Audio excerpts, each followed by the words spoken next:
Alors, on termine cette édition, je disais, avec une innovation. Cécilia, vous allez nous parler d'une techno qui permet d'apporter un réel bénéfice à la santé des astronautes qui dorment debout dans l'espace. Ils dorment debout dans l'espace, effectivement.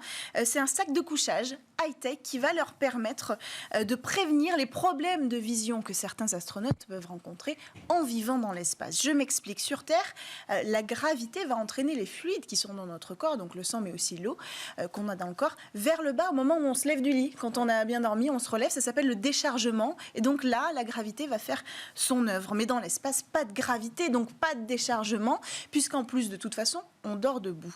La NASA, d'ailleurs, a fait un constat assez flagrant. Elle a documenté des problèmes de vision chez plus de la moitié des astronautes qui ont servi dans la Station spatiale internationale au moins 6 mois. Et l'exemple le plus flagrant et le plus grave aussi, c'est celui de l'astronaute John Phillips. En 2005, il s'est lancé sur l'ISS avec une vision de 20 sur 20. Et quand il est rentré 6 mois plus tard, il était à 20 sur 100 seulement.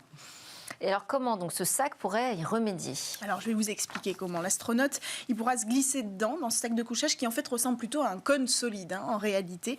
À l'intérieur de ce sac de couchage, il y a un système d'aspiration. Précisément au niveau des pieds du dormeur, il y a une petite valve qui va aspirer l'air à l'intérieur du sac de couchage. Alors, le but, c'est pas d'asphyxier l'astronaute. De toute façon, il a la tête libérée. Mais c'est plutôt, en aspirant l'air, de recréer une pression qui va simuler le déchargement et qui va provoquer ce mouvement des fluides comme ça vers le bas du corps pour libérer la pression au niveau de la tête et donc du globe oculaire, parce que c'est ça qui génère les problèmes de vision, c'est quand les liquides s'accumulent autour du globe oculaire. Alors, il est sanglé au niveau de la taille comme ça avec un cerclage solide et il ne bouge pas parce que c'est très important qu'il ne bouge pas, et cette valve va donc reproduire le déchargement naturel et libérer les globes oculaires. Alors, on a vu des images. Est-ce que cette solution, elle a pu déjà être testée ? Alors, elle a pu être testée, et ça, c'est super intéressant, la méthode.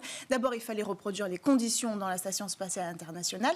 Facile, on sait le faire avec le vol parabolique, celui qui tourne comme ça, on appelle ça le vol gyrogé.